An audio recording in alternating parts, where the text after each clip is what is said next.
Hello, everyone, and welcome to the Lords of the Night.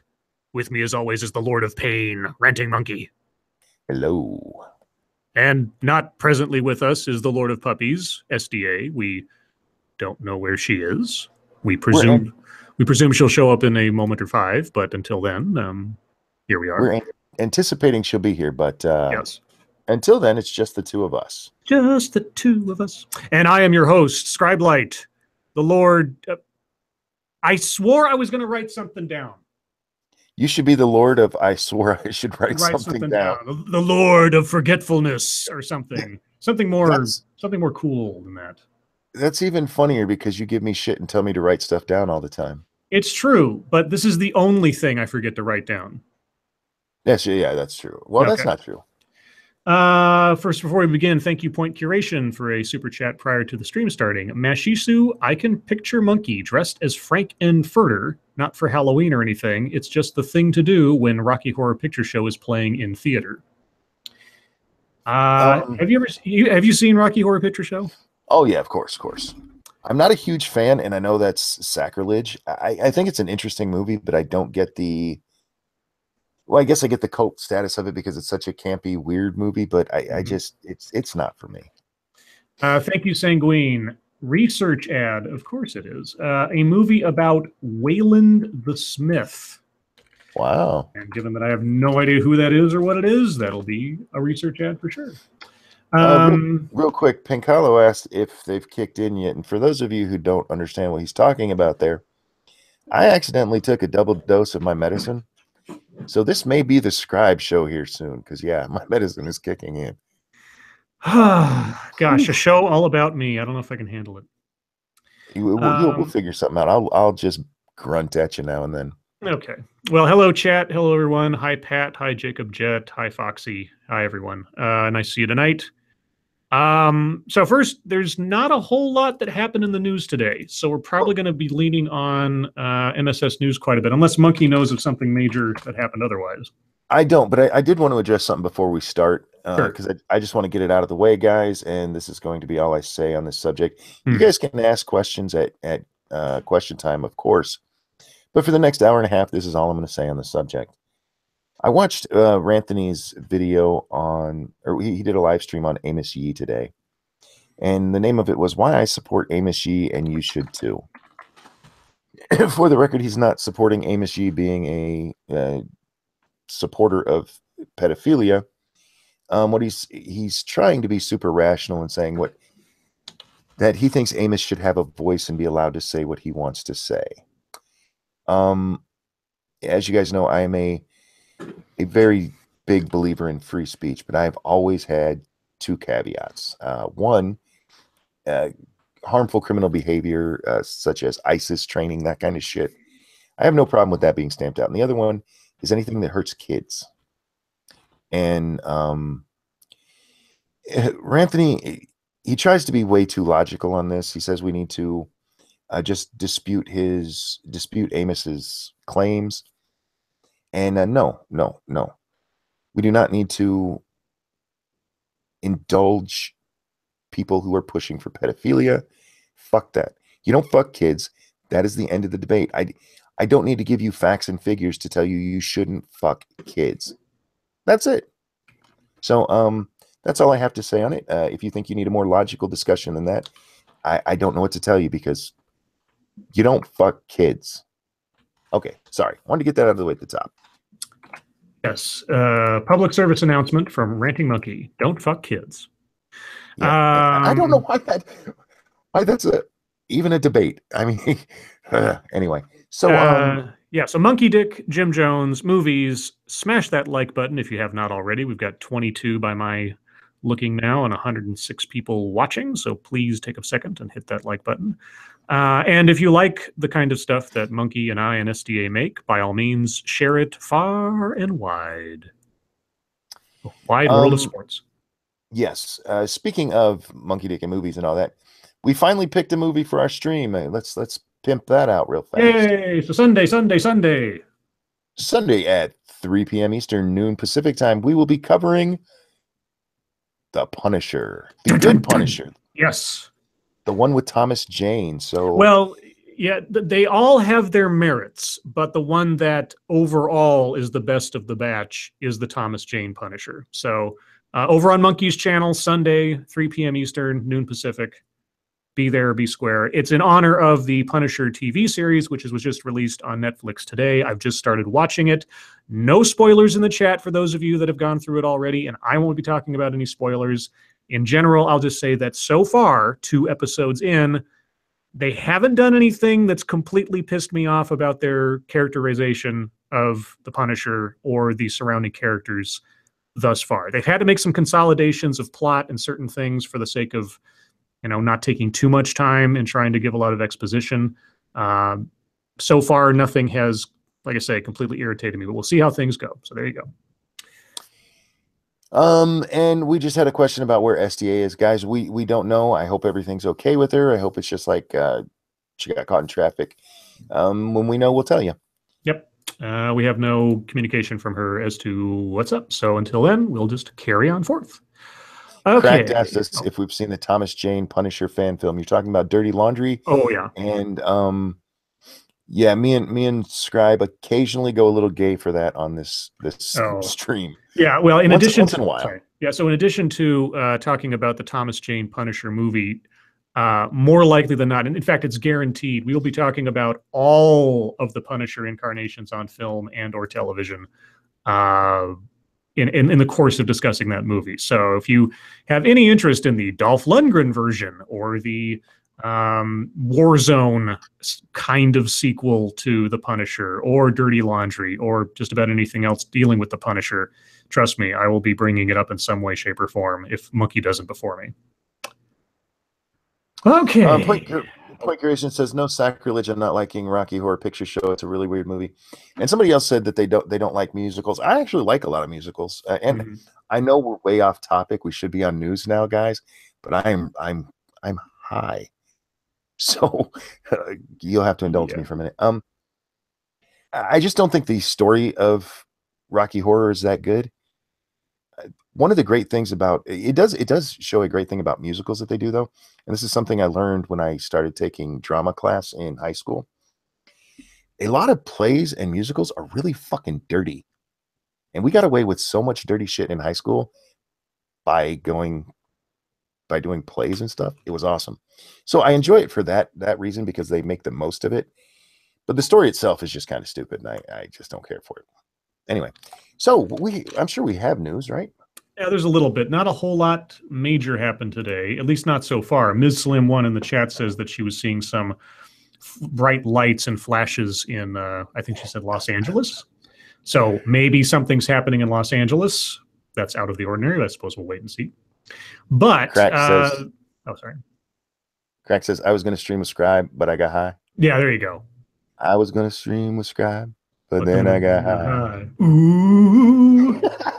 Anyway, I'm sorry. Do the news. I'm gonna shut up. I was gonna say fuck it, do it live, but then I got high.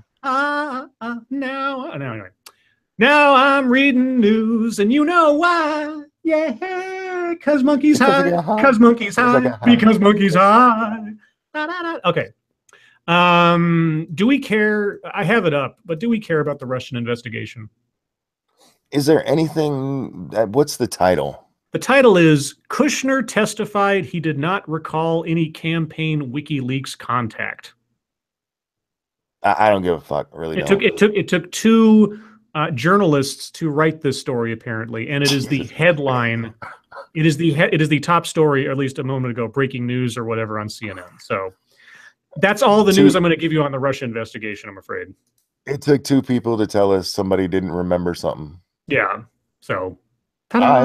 Wait, is Irate Bear? Oh, I saw Irate. Sorry. Irate Prostate's in the chat. I thought Irate Bear was for a second. So whenever I see Irate, I get twitchy. I get a little twitchy. I get substantively twitchy. If you were here, he'd get that. Stargazer Nuts says I got stoned and missed it. What'd I miss? Well, no, he's still stoned. It's an ongoing process. Don't worry. You're not missing anything. Our second one...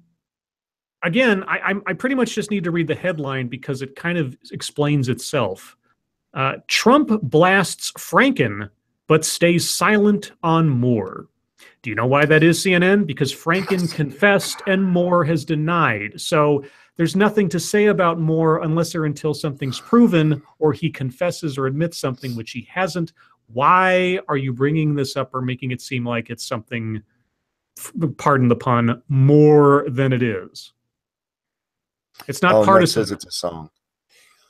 You have a super chat. I saw that, yeah. Sui Perceiven, thank you so much. Add the Lords of the Night as social justice warriors on Thanksgiving Day. I think a Monkey just made a video where you can pretty much see how that's going to look. So I might have to crib from his video on that one, but I will give it a shot. Like, if you need me to do any audio, I'll be happy to. Oh God, if I write a script, will you read it tomorrow night? Yeah. Okay. Yeah. All right. I will write a script for Monkey, and he can do it in his SJW voice. There you go. That sounds like a plan. Real quick, this story that you have, we are literally Trump. Did you read the comments on last night's stream? No, I didn't. We got Foxy says stop. What I do? Oh, the SJW voice. Yeah. Gotcha. Okay. Sorry, I'm so high. We talked about Al Franken last night, yes. And one of the comments on the video was that we are super partisan because we talked about Al Franken, but we didn't say anything about Roy Moore. I commented back, I'm like, for fuck's sake, the Roy Moore one happened a couple of days ago. He's denied everything, and we talked about it fucking twice. Yeah, we've talked about Al Franken. Yeah, and the Al Franken one broke yesterday, which is why we were talking about it. What was the title of my last stream? It was Moore. I mean, his name was in the title. Okay. Anybody who's listening now, if we haven't talked about some major news event tonight, check the past streams on our other channels and subscribe while you're there. And yeah, there is the chance we miss a news story. I mean, yeah, these things happen.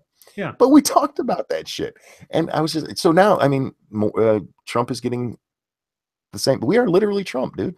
Well, if it helps anybody to feel better as far as being partisan, I neither voted for Trump nor Hillary. I didn't like either one of them. I don't have any particular sentimentality towards either party because, as far as I'm concerned, depending on who's at the wheel at any particular time, they're all incompetent as a collective.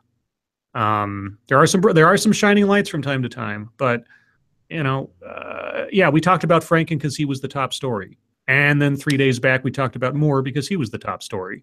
And my feeling is on either one of them are, well, I don't know. I don't have any evidence about what Roy Moore did or did not do. If he did something dirty, then I go through the usual channels of law enforcement if you can. If there's not, the statute of limitations probably doesn't go back 50 years or whenever these things are.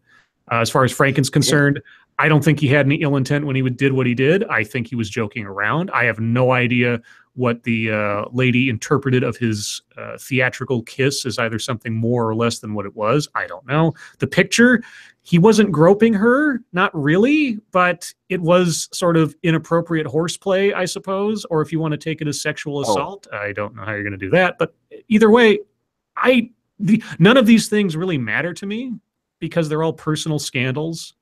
And I don't know what someone would expect you or I or SDA to say beyond our observations that the news media or anything else would say about it. It's like, what effect does this have? It's one person's decisions. It's one person's career that's at stake.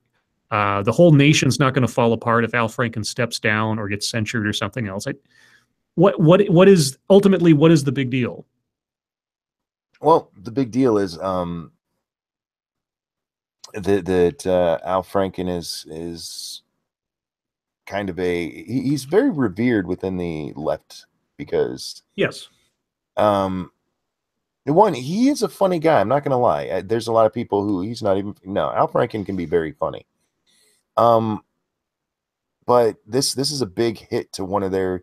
he has been a big champion of women's rights. He's tweeted out shit about, he's an ally. He even said it in his apology. This showed me as a bad ally. Yeah. So that's the only big deal about it. But yeah, the comment, somebody asked if are we sure that comment was serious? Read it. Yeah, they were serious. They called us really partisan. I was like, fuck you, dude. Yeah. Anyway. The other thing too is that, I mean, in the grand scheme of things, I know more about Al Franken than I know about Roy Moore. I mean, I only heard Roy Moore's name like maybe 6 months ago that it ever registered, if that. And Al Franken's been around for decades. He was on SNL long before he ever went into politics. So, Stuart Smalley and all that other fun stuff. So, oh yeah. Thank you, Snubber 13. Ad for a game show themed Who Will Be Groped Next? Oh God. Nice. Starring Al Franken. Al Franken was in one of my favorite movies. He had a bit part in Trading Places. Oh, that's right. God, I haven't seen that movie in forever either. Oh, I watch it every year, at least once. All right. But, so anyway, sorry. I forget what I was going to say. Go ahead. Let's read the article we've talked about extensively. Oh, I closed it because I didn't really care. Oh, but okay. Fuck it. I don't care either. No, yeah, I mean, the headline alone is kind of like the Trump didn't say something about one person and did say something about another, because the one person confessed and the other person is denying it, and it's still whatever. So, and you know what? If Trump is being partisan, well, Trump is a Republican. I mean, even if you attribute to him some partisan sort of like being silent on one and loud about the other, so what? Did you see the people on Twitter accusing Trump of being anti-Semitic? Was this because he didn't mention the Jews in the Holocaust statement at the beginning of the year? No, this was because he called out Al Franken. Oh, even though his son is Jewish and his daughter converted, or vice versa? Yeah. Okay. Sure. Right. But since Franken's a Jew and he called him out, it's fucking anti-Semitism. Politics is partisan, guys. I don't know what to tell you. Are you telling me that Obama never gave any cover to Democrats or downplayed things that happened on his side of the aisle versus the other? I mean, give me a break. This is, I mean, call me cynical, but this means nothing to me. Okay, it affects no bills. It pushes through no new law. It doesn't show any more or less corruption than we already knew was taking place in our politics or in society in general. Look at Hollywood, whatever. I mean, I guess maybe I'm just sort of jaded at this point. Unless it as they say, unless it breaks my leg or picks my pocket, I don't really give a shit. At the end of the day, it's interesting. It can be entertaining, but it doesn't really matter to me. Thank you, Dark Shade. 3 people having sex is a threesome. 2 is a twosome. So next time someone calls you handsome, don't take it as a compliment. Har, har, har. Well played. Har, har. Well played. One moment here. Okay. Are you getting high again? No, I had to cough. Oh, okay. It's 'tis the season. My sinuses are horrible and they're running down my... Anyway. I actually think the world would be better off if Al Franken were to step down, because he's a much better comedian than he is legislator. I love his books. Rush Limbaugh's The Big Fat Idiot is fucking funny as hell. Mm-hmm. And there's a couple of parts where he was, let's say, uncharitable, but overall it was a good book and it was funny. Mm-hmm. And I would really prefer to see Franken go back to that. I'm curious if he did, I mean, whether he stepped down or not, if he did write another book about, societal observations or anything else, I wonder if it would be now done through a more, let's say, progressive filter than it might have been back in the 90s. I mean, I guess we might never know, but I suppose I would be curious to find out. Well, I would hope not, because one of the things I do like about Franken, and not his legislating, of course, but in his comedy at least, he was fair. He might not have attacked both sides, but he was fair when he was attacking. Like when he attacked Rush, the arguments he made against him were fair. Mm-hmm. And I like comedy like that. It's what I liked about Jon Stewart before he got fucked up with The Daily Show. Jon Stewart's original comedy was awesome, fair, what's the word I'm looking for here? Reflection of society. And yeah, too often these guys who are like that, it's what George Carlin did so well his whole career. Yeah. And he had no friends on either side. Yeah. And Jon Stewart could have been that guy, and instead it was sad to watch him go so left. Anyway, I'm sorry, that's an aside. All right. Well, aside from that, I know we have a whole lot of MSS news stories, and I know we have something of a backlog. So I will keep an eye on our wonderful friends at CNN. On the off chance that something breaks during the course of the stream or Los Angeles falls into the ocean, depending on what Miss Slim has to say about it. But otherwise, let's move on to MSS news. Real quick, somebody in chat said Charlie Manson died. Is that true? I know he was ill. I don't know if he actually passed away. Let's see. Manson, did that happen in the meantime? Let's see. As of 15 minutes ago, the Los Angeles Times is saying Charles Manson is still alive, but his condition remains a mystery. So if he has put a pillow over his face and end it, I don't know. If he has died, if someone's already broken that he's died or jumped the gun that he's died, the Los Angeles Times doesn't have it yet. I'll keep, like I say, I'll keep watching. I'll keep refreshing the page here in case something breaks. But he might be on his way out, which I would have no problem with. It should have happened a long time ago. Yes. It's one of the few. It's one of the few situations where I'm kind of like, I'm against the death penalty. As far as him like dying in his sleep, or dying when he's far younger than what he is now, or I don't know, dying before David Bowie or something. Yeah. Someone on this planet actually contributed to the world. I would have been fine with him going away a long time ago. Not necessarily executed. That's a whole other argument, but at least not beyond the earth anymore. Anyway. Hello, beautiful. Oh, there she is. I am so sorry. I passed out. Oh, Jesus. I got a high one and I got a sleepy one. That's great. And my mom walked into my room and she was like, "Are you streaming?" And I was like, "What time is it?" And she was like, "It's 9." And I was like, "It's 9." I was so upset. I'm so sorry. Well, you're just in time for MSS news because there wasn't much in the way of actual news today. Okay. So let's see. I'm scrolling down to whatever came. Okay, there we go. That was the last stuff from yesterday. Yeah, I'm so sorry, guys. That's okay. I just passed out.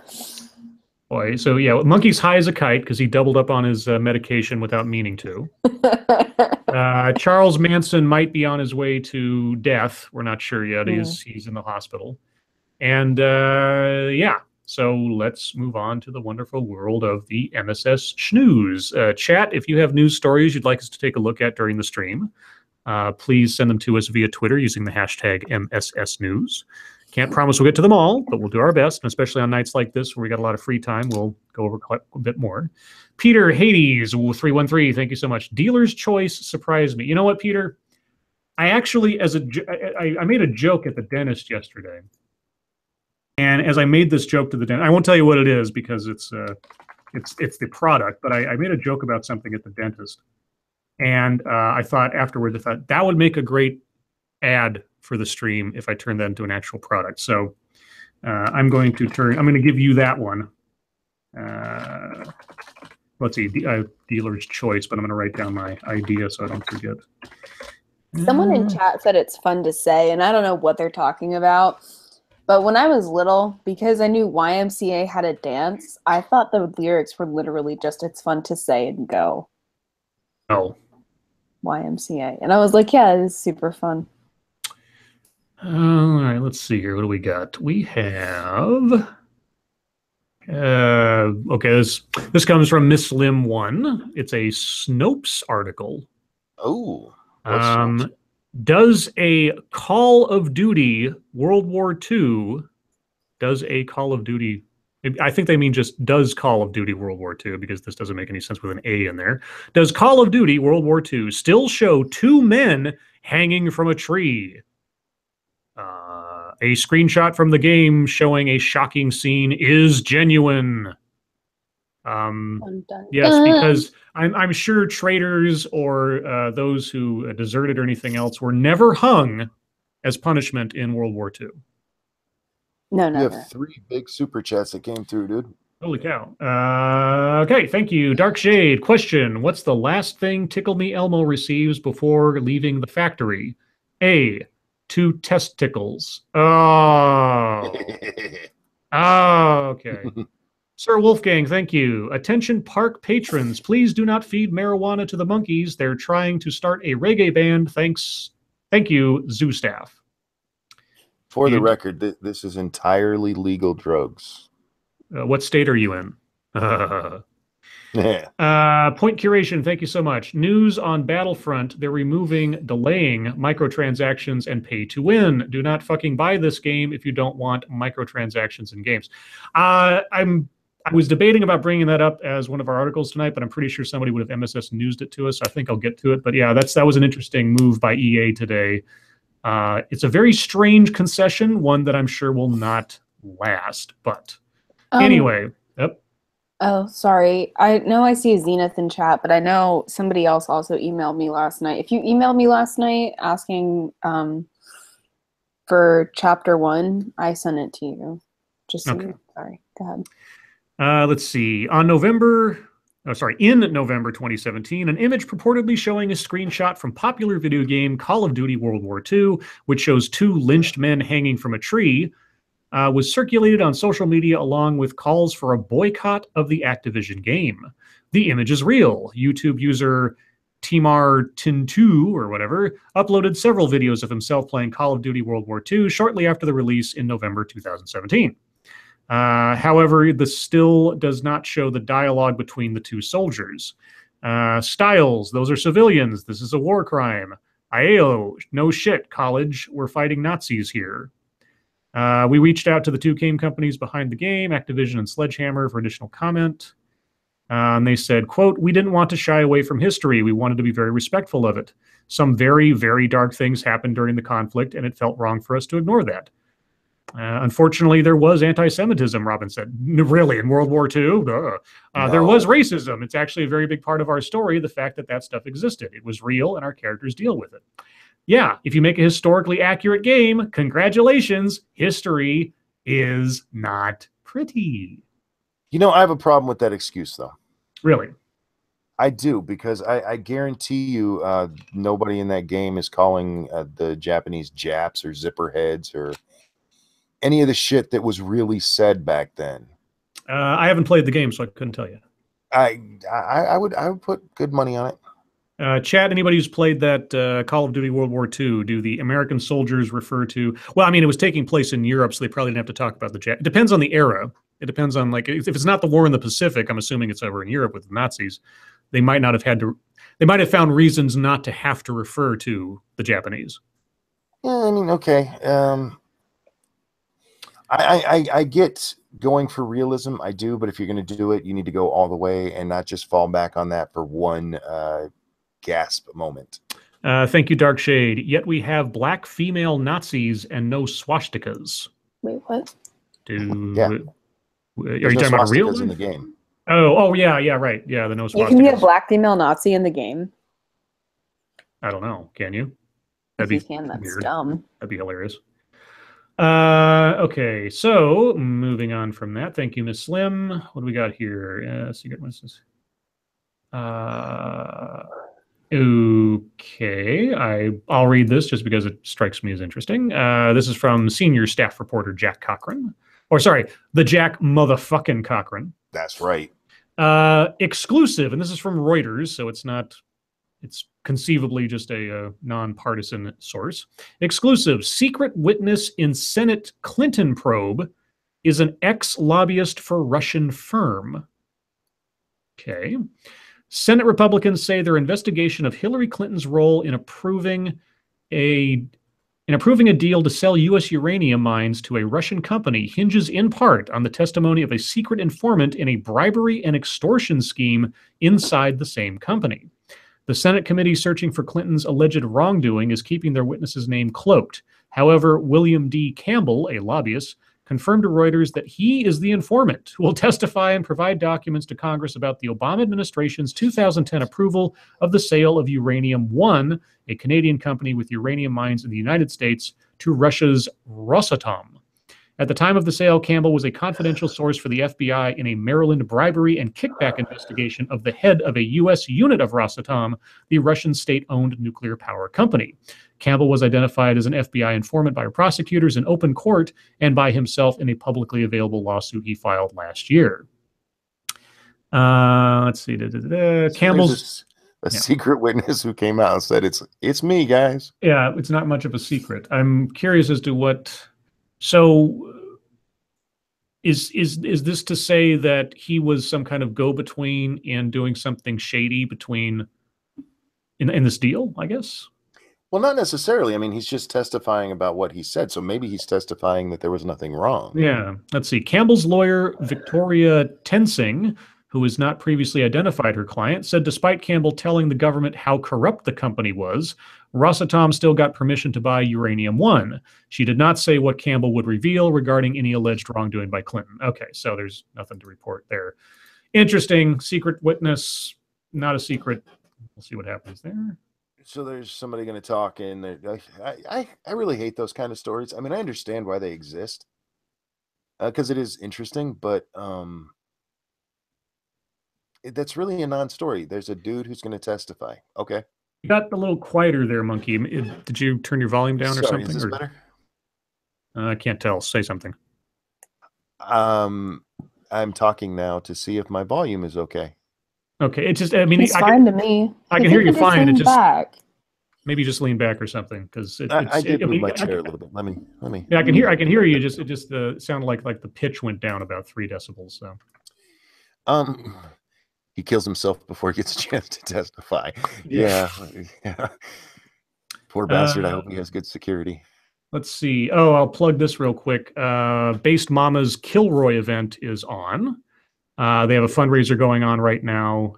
I don't have the link to it in front of me, but the Kilroy event is a convention that Based Mama and Dave Cullen and several other people are putting together. They're apparently going to have, let's see, Blair White, Bunty, both Warskis, Sargon, Jeff Holiday, TJ, Roaming, Mr. Repzion, and more are apparently going to attend. And First Cynic says, I wonder if a certain monkey, scribe, and American will be there. It's on my birthday, so I doubt it. When is it? It's on our birthday? Yeah, it's April 21st and 22nd. Then I absolutely will not be able to go, even if I have the money to go. Yeah, and I'm still tentatively thinking we're all going to VidCon. Yes. Yeah, I'm going to VidCon for sure. Right, so we'll work. Well, yeah, that's the other thing, is that I'm going to VidCon and then I'm going to go to Australia in July. Oh. So. And consummate your relationship with Bay. Absolutely. Like I'm not. That's why I'm going to see her. I have a question for you. If you go over there to consummate your relationship with Bay, and it turns out she has like really long labia, are you still going to jump in there? How dare you speak about Bay that way? Well, have you seen it? I could say something, but I'm going to keep my mouth shut. Isn't it? You are so gross. I know. No, it's not gross. It's a legit. Don't imply that Bay has a nasty snatch. What is wrong with you? I'm not implying that, because oh my God. Here's the thing. If you're a dude and you go down there, once you're committed to going down there, you have to go down there no matter what it looks like, smells like, tastes like. You can't jump back up and go, oh, fuck no. Because that ruins everything. I mean, unless you never want to speak to her again. Okay, well, to help you out. Hold on. But like, if you're a guy, right? Couldn't you like, I don't know, like feel it before you go down there? Well, yeah, I mean, you can touch it, I suppose, but I mean. Okay, guys, we have stories that our viewers have posted that they want us to read, so let's move on with that, rather than talking about what SDA is going to do going down under. Thank you. And I meant that both ways. Okay, so this one has been sent to us by several people, Jack Cochran, Foxy, and others. The Navy has been drawing dicks in the sky. That was awesome. I saw that. Okanagan. Really? Yeah, Okanagan County, Washington. The U.S. Navy grounded the Whidbey Island-based aircrew they believe to be responsible for skywriting obscene images in the Okanagan County sky. Photos sent to KREM-2 by multiple sources show what appeared to be a drawing of male genitalia on Thursday. Oh, it doesn't just appear, it is. Trust me, it is. Quote, U.S. Navy aircrew flying an FA-18 Growler assigned to Electronic Attack Squadron 130 based at Naval Air Station Whidbey Island, Washington, flew an air pattern over Okanagan County, Washington on Thursday, November 16th that left a condensed air trail resembling an obscene image to observers on the ground. Thursday, officials had confirmed one of their aircraft had been involved in the incident. Quote, we have grounded the aircrew and are conducting a thorough investigation, and we will hold those responsible accountable for their actions. The Navy apologizes. I fucking love that. It's so funny and stupid. Like what? With a high five? I don't know. Like I'm just not that upset about it. No, I don't care. It's I don't care either. It's funny and it's dumb and they shouldn't punish these guys. It's just like it's a joke. Get over it. It's the Navy for fuck's sake. Yeah. I'm gonna get punished for this. That's so dumb if they are. I hope they don't, because it's just silly. Thank you, Point Curation. I considered going to the Kilroy, but I need to dial back and save money. But here's a little bit more. Wish all of you well on whatever you do. Thank you, Point, so much. Thank you, Point. If you end up at VidCon, you can meet us there. Okay, moving on. What do we got here? Oh, interesting. Okay, this one comes from the Pissed Off Shih Tzu.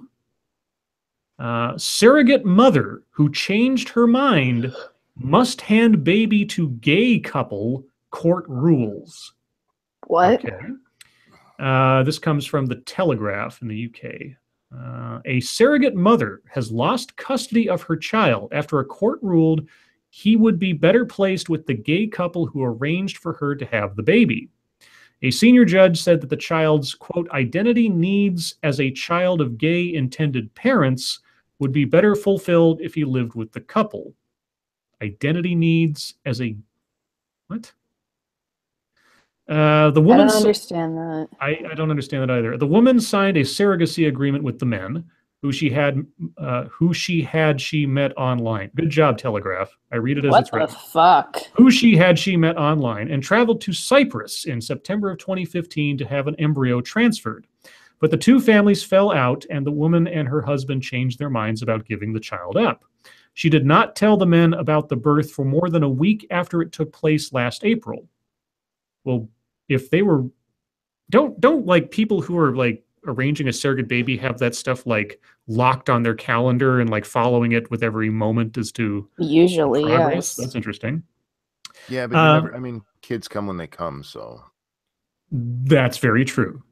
Thank you, Monkey. No, I'm the just Birds saying, and the Bees by Randy Monkey. No, even following it daily, I mean, if they're sitting there waiting, you know, there's nothing left to do except for the baby to pop out. I mean, that can take weeks after it's supposed to happen. Thank you, Sanguine. Add obscene skywriters.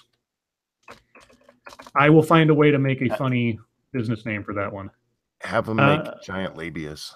Oh, Lord. The male same-sex partners began legal proceedings, and last year a high court judge ruled that the child, now 18 months old, should live with them. The decision came to light after the surrogate mother and father appealed, and a new judgment was published on Friday. None of the people involved can be named. Court of Appeals judges ruled that the original decision to give custody to the gay couple with limited contact 6 times a year with the surrogate mother and father was correct. I'm still wondering about this identity thing. Let's see if I can find something else about this. Okay. In the original ruling, High Court Judge Mrs. Justice Thurs. That is the best judge name ever. I'll start again. In the original ruling, High Court Judge Mrs. Justice Thurs, or maybe Justice is the title. Maybe that's what they mean. Maybe that's how that's pronounced. Maybe her name isn't actually Justice. Maybe her last name is Thurs. Because like Mr. Justice kind of thing, when you're talking about a judge. Maybe that's it. Anyway, had decided that, quote, H's, they've just named the kid H, H's identity needs as a child of gay intended parents would be best met by living with a genetic parent. Well, the mother's a genetic parent. Okay. So yeah, Lord Justice McFarlane said the judge had been, quote, critical of the birth parents for the way in which they had behaved in the later stages of the pregnancy and immediately after H's birth. Quote, she described them as having embarked on a deliberate and calculated course of conduct and as having continued to put obstacles in the way of the same-sex couple in seeking to establish a relationship with the child. She referred to them as being rigid, taking a position and sticking to it, and as having little or no capacity to resolve disputes or negotiate their way through difficulties. She also found that birth parents were, quote, less able to look at matters from the child's point of view. The child doesn't have a point of view. It's an 18-month-old baby. Was there a contract? Well, that's what I'm wondering. There was an agreement. They keep saying the word agreement. Let me see if I'll see if the word contract is in here because that's always easier. No, hold on. No, the word contract isn't anywhere in here. So if there was some sort of written agreement, they don't mention it, but they just say there was an agreement or an arrangement. No, that's something different. So I don't know. That's weird. The child's identity needs. I don't understand what that means. The child doesn't have an identity yet. It's just a baby. Okay. This one also comes from Pissed Off Shih Tzu. I'm just going to read the headline because it's funny enough. Subway rider. I asked a man spreader to stop, so he punched me in the face. I didn't. Hello? I didn't hear that. I heard roboting. So was that me? Did you? That was a you thing, Monkey, because I heard it. Okay, well, I'll read it again. Subway rider. I asked man spreader to stop, so he punched me in the face. Okay, I'll read a little bit of it. A woman says she was slugged in the face by a racist lunatic on the subway, all because she asked him to stop manspreading. The aftermath of Thursday's violent exchange was caught on video as a Good Samaritan tries to defend the woman and usher her violent attacker off the train. The victim, Sam Saya, said she was riding the N train through Bensonhurst while on her way to work in Manhattan when the man sat down and started overcrowding her around 7:45 a.m. Quote, he proceeded to press me against the wall and manspread me excessively, she wrote on Facebook. When I asked him to give me room, he yelled, bitch, you ain't nothing. I've raped white bitches like you, fucking cunt. You ain't nothing, you fucking bitch. The woman said she put her in her earbuds and tried to ignore the raging man as he continued his tirade. But the man then socked her in the mouth, bloodying her lip and knocking her head into the wall behind her. That's when a man ran to the woman's defense and started grappling with the suspect. The Good Samaritan, who described himself as being not on duty right now, told him to get the fuck off the train.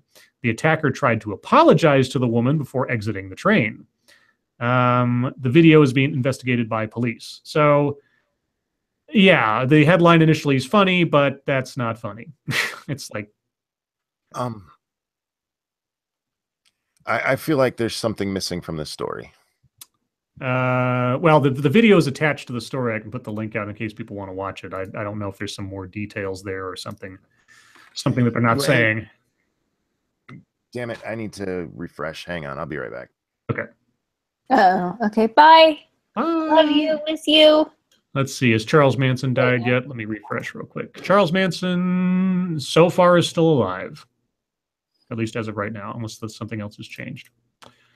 Okay, moving on. We got another couple of stories we'll get through here. Yeah, real quick. I'm sorry. That just seems like I'm not saying that escalation couldn't have happened, but it seems like there were some steps missing from please stop crowding me to bitch, I've raped white women and punching her in the face. That seems that escalated quickly is all I'm saying. Let's see. No, trying to find something funny here. Here's an update. So there was a McDonald's story that several people sent us yesterday that we didn't get to, where a woman broke into a McDonald's drive-through. I believe she was stealing stuff or whatever, and there's video of the whole thing. Well, there's an update to the story because apparently she has surrendered to police. Columbia, Maryland. A suspect has surrendered in a McDonald's break-in in which a woman squeezed her way through a drive-through window. Police said in a statement that 27-year-old Jessica Marie Cross of Springdale, Maryland, turned herself in to officers Thursday in Maryland's Howard County. She is charged with burglary and theft. Widely seen surveillance video of the November 5th burglary shows a woman worming into a McDonald's in Columbia, Maryland through the unlocked window. It also shows her helping herself to a soft drink and making off with a box of items. Police say Cross stole $1,400 in cash, a purse, food, and Happy Meal toys. Investigators say Cross is seen on video attempting to remove her fingerprints and disable the surveillance system. And that's the whole of the update or the news story. Make sure I didn't miss anything on the chat. Nope. Okay. We'll do two more, I think, here before we'll move off. Let's see. We talked about that one. Okay. Interesting. This one comes from senior staff reporter and chief Florida correspondent, Colleen Bernier. Florida Man. As we talked about last night in the ad I did, Florida Man is actually an entity that possesses people and that makes them do stupid things or weird things. So this is another tale for Florida Man. Everything is breaking up for me. I'm sorry, guys. I'm going to completely close down and come back. Be right back. Maybe he's just high. Monkey, have you considered that? Yeah, I think he's just high. Florida Man throws girlfriend's shoe out of his truck to stop her from strangling him. Okay. Conewago Township, York County, if I'm saying that correctly. A Florida man has had to throw his girlfriend's shoe out of his truck window to get her to stop attacking him, according to a police arrest report. Stacy Stringfellow, 43, of Sarasota, Florida, was charged with strangulation and harassment, the arrest affidavit says. The incident happened Tuesday at 11:30 p.m. at a distribution warehouse on the 4800 block of Susquehanna Trail North. I wonder if I got that right, according to Northern York County Regional Police. Police were called to the location for the report of a woman who was standing on a loading dock screaming about being assaulted by her boyfriend. The initial report said the woman was wearing one shoe. An officer made contact with the woman, later identified as Stringfellow. She told police that she and her boyfriend, Nathaniel Huger, had driven up from Florida that morning. She said she was searching through his email when she found evidence that he was cheating on her. And when you see the picture of this woman, God, why would anyone want to cheat on that beauty? I'm being sarcastic. I'll send the link in a minute. When she confronted him, they began arguing in the warehouse parking lot. Stringfellow said Huger bit her right wrist during the argument and that she somehow sustained a scratch on the side of her head during the altercation.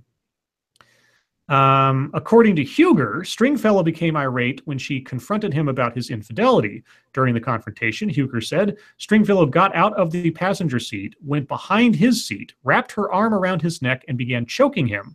Huger said he was unable to breathe, so he moved his mouth up and down on her wrist using his teeth in an attempt to break her hold. Once he freed himself, Huger said, he threw one of her shoes outside the truck in an attempt to get her to exit the vehicle. Huger told police his ploy worked. Stringfellow left the truck to retrieve her shoe, and Huger drove off out of fear for his safety. Police say there were no witnesses in the area that could provide information on what happened. Imagine that. So yeah, apparently her shoe was a lifesaver, maybe. I only put the link in the that chat. makes her sound like a dog. He threw his shoe and she chased it. Well, if he was cheating on her, again, I have to wonder, why would you cheat on that stunning vision of femininity? Oh, dear. That's a woman? Yeah, apparently so. Oh, is it? Let's see. God, ew. Yeah, I'd want her to go away too. Let's see. Please know Steppy, just for credit's due, sent us also the man-spreading story. The Dick in the Sky story was sent to us by Foxy and Pincalo. What's this one? Oh, Ranting Monkey has sent us a story. Well, thank you, Ranting Monkey. Yeah, I did. Yeah, we have yet another contender in who's going to lose their job over groping women. Oh, boy. Vice.com. Vice.com suspends film producer following sexual harassment allegations. Excuse me. Jason Moika I think I'm saying that right, has been head of Vice's documentary film unit since August 2016. Vice Media has suspended Jason Mojica, head of its documentary film unit, as part of an investigation into sexual harassment allegations from a former employee. Mojica, who has served in various roles at Vice since 2011, was named in a Daily Beast report published Wednesday that painted a picture of a toxic work environment for women within Vice. A former producer in the company's LA office, Phoebe Barghouti, accused former LA bureau chief Kaj Larson and Mojica, who at the time served as editor-in-chief at Vice, of sexual harassment. Larson is no longer with the company. Vice responded to the report by saying that it would open an investigation into the allegations. We do not tolerate harassment, blah, blah, blah, blah. We have begun an investigation, blah, blah. In the article, Barghouti says that Mojica asked her how flexible she was after ensuring that she had signed the company's, quote, non-traditional workplace agreement, unquote, in which employees agree that they will not be offended by exposure to sexually provocative or explicit media. She also said that she told Mojica about Larson's behavior, including inappropriate touching, and that he was flippant in his response. Okay. Asked her how flexible she was. Does he mean physically flexible or like sort of? Well, that can go two ways. Flexible? It could be, how flexible are you? Like, can you lick your own twat? Or it could be, how flexible are you? Will you suck my balls because this says we might have sexual content? No. I'm thinking, how flexible are you with dealing with sexually oriented content? If we cover it here if we do a story on, I don't know, like the slave trade or something that might involve being, showing something that's explicit. How flexible are you with dealing with that? I mean, it depends on the context of what he means by that. Yeah, it could. That's the problem with that one.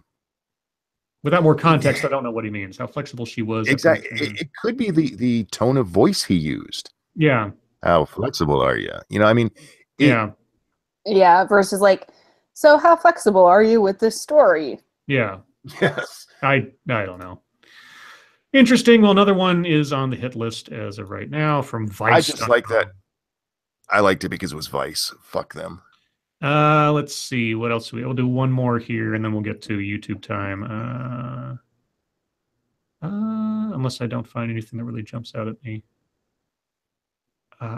Okay, I'll read this one just because it's ironic. This one comes from Signal Boost. 2 people accidentally shoot themselves at church while having discussion about gun safety. North Carolina CBS affiliate WCNC reports that 2 Tellico Plains, Tennessee churchgoers were shot, one in the hand and one in the abdomen, when a handgun being shown during a discussion about guns and gun safety went off accidentally. The Tellico Plains Police Department says elder members of the First United Methodist Church were meeting for a Thanksgiving dinner around 1 p.m. and began discussing the Texas shooting when someone asked if anyone brought a gun to their church. A man spoke up and said he carries his everywhere he goes. He pulled the gun out, emptied the magazine and chamber, and then started passing the gun around. Let me guess, there was one in the chamber. Well, he said he emptied the chamber. Okay. According to the report, when the gun came back around to the man, when the gun came back around to the man, he reloaded the chamber and mistakenly shot the gun through his own hand and into his wife's abdomen. Fuck. Nice.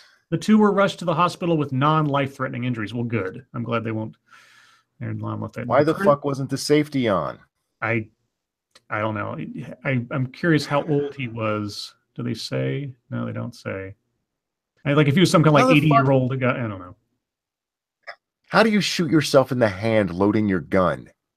Well, they said they were elder churchgoers. I don't know if that means like elder in the church as far as like rank or if they were actually elderly, but either way. Well, either way, when you're loading the gun, yeah. One hand should be holding it and the other's the one loading it. How the fuck do you act? Never mind. Okay. Yeah, how do you point it at your own? Yeah, that doesn't, that's All right, guys, thank you so much for all the stories. Sorry we didn't get to everything. It's always the case on the streams, but appreciate you sending them to us.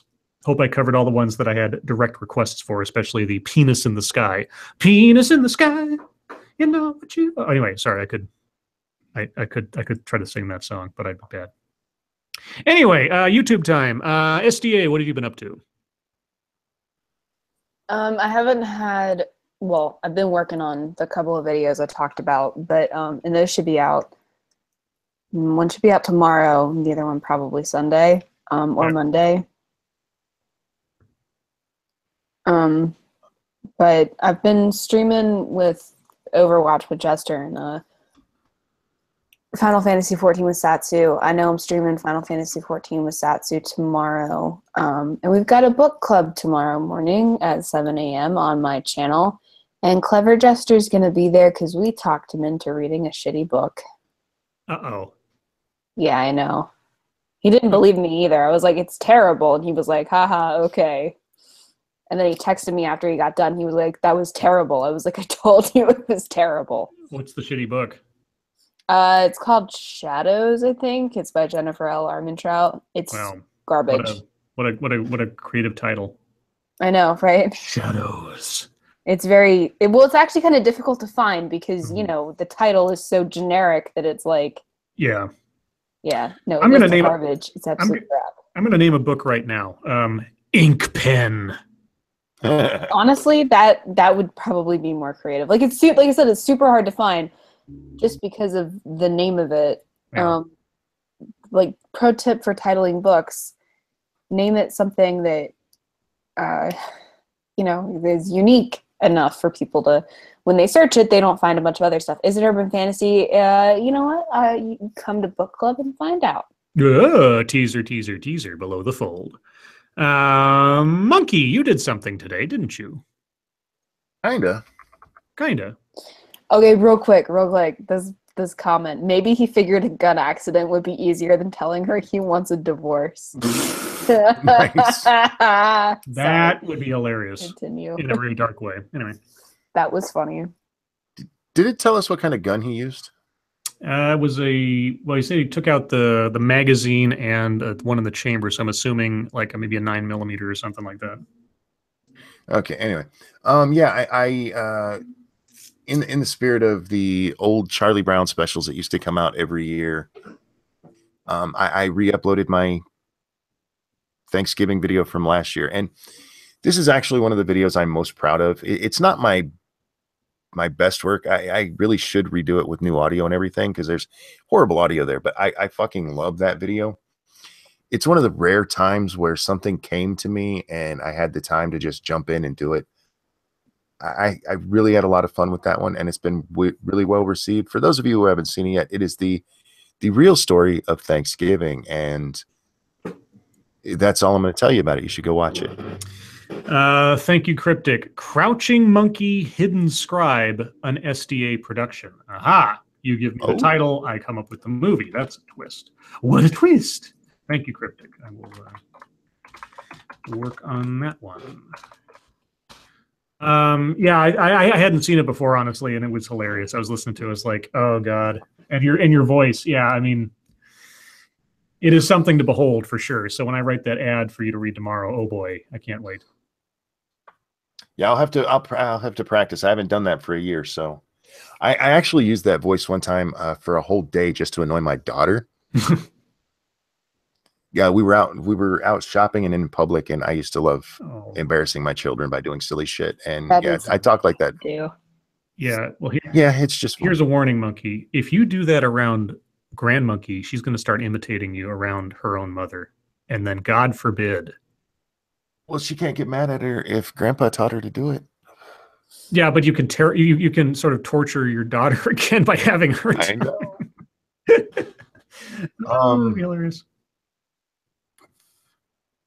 Yeah, other than that, I didn't do anything. So okay.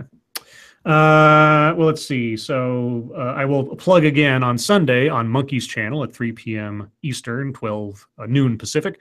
Monkey and I will be going over the Thomas Jane The Punisher film in honor of the TV series that's been released on Netflix, which I've only just started watching. Once that series is over with, I'll probably do a stream just on that. We'll see. It depends on whether or not it pisses me off, or I just go online and just say, everybody watch it because it's awesome. If I have things to complain about, I'll do a stream. If I don't, and so much, then I won't. Aside from that, I put out a video today.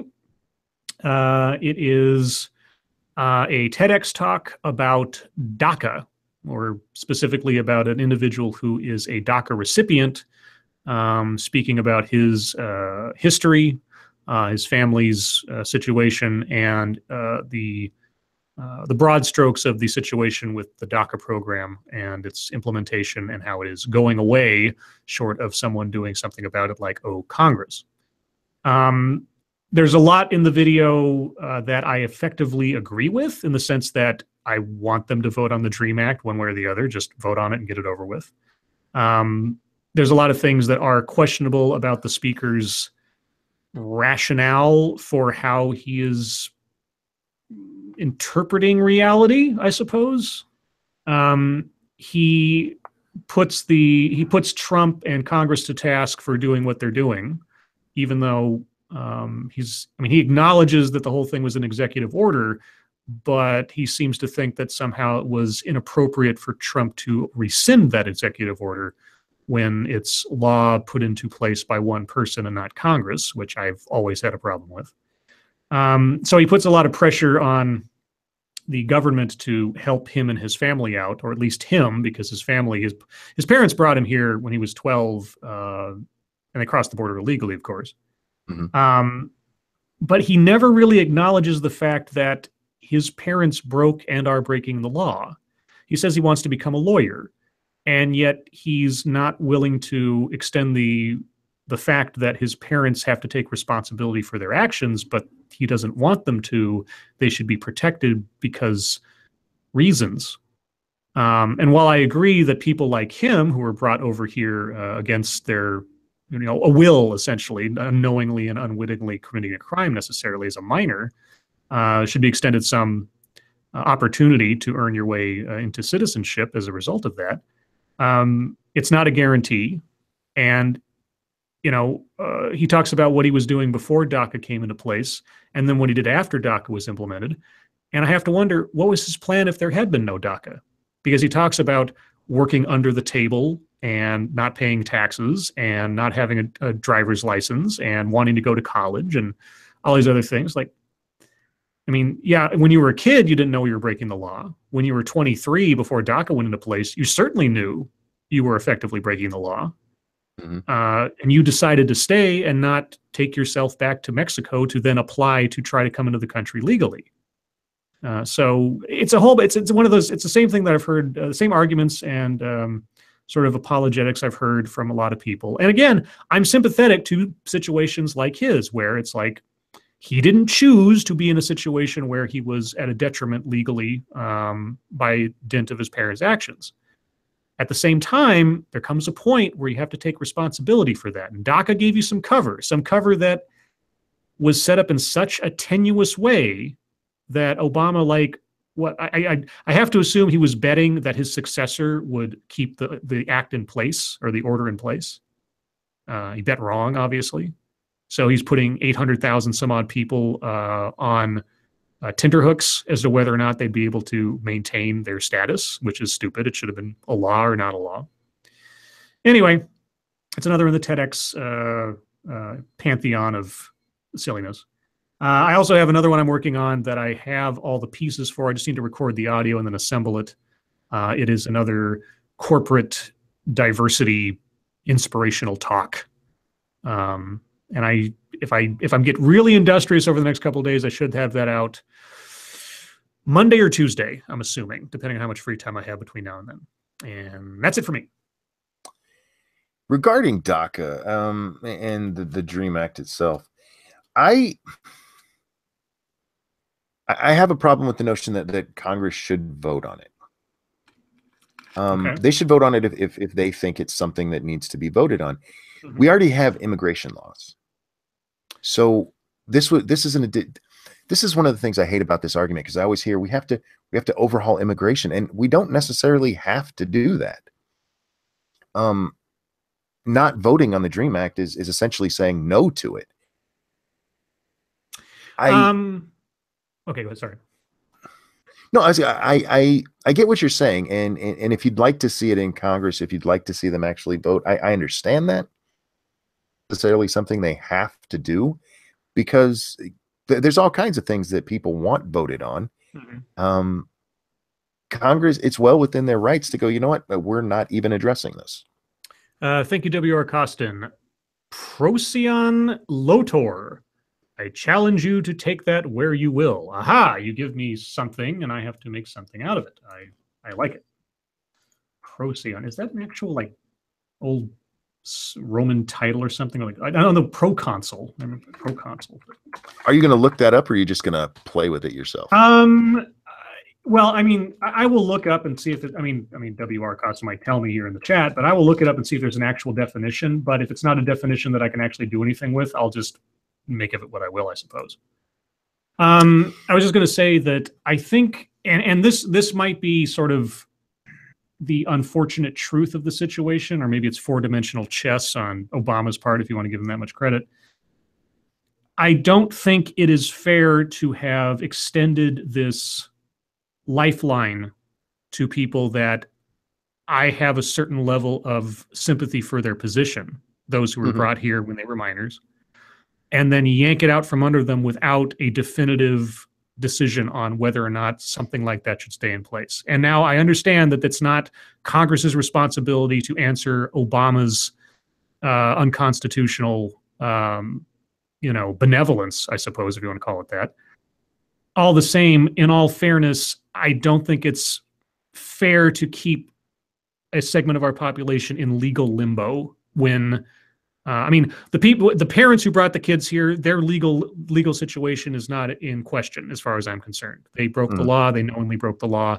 At whatever point they become discovered or have to face deportation or detainment for that, that's entirely on them, and that was the consequence of their actions. But for these kids, I think for the sake of just getting it over with one way or the other, a decision. Now, if it's voted down, fine. If it's voted up, fine. But let's just make a decision and get over with, because Obama kind of set this up and was kind of a jerk the way he did it. What's the difference between a no vote and not voting at all? Just the limbo aspect of it? Yes. Yes, the fact that there's the fact that there's legislation out there that would do the same thing that Obama has done. So essentially, in my mind, it's completely bass-ackwards, but that's unfortunately the situation we find ourselves in, where Obama instituted a law, and now we have to decide whether or not to keep it. Essentially, it's not how our system's supposed to work, but that's the situation we're in. And just for the sake of fairness and finality, either vote it up or vote it down, get it over with. Maintaining limbo or allowing Trump to then, here's the other thing, if Trump decides, if Congress doesn't act by the time that the clock runs out or whatever, if Trump then feels obligated to use the executive order power again to either, because he already said he was going to do something about it. And the only thing that I can imagine him doing is using that power again to institute law again, which I don't want to have happen. I would rather Congress just put an end to it rather than give an avenue again to a president, any president, for making an executive order that would trump, no pun intended, Congress's clear decision. Does that make sense? It does, but it opens up a slippery slope. What happens the next time a president wants a law passed that Congress doesn't even care to look at, and they pass some law, or he does an executive order, and isn't that giving him even more power? I understand where you're coming from.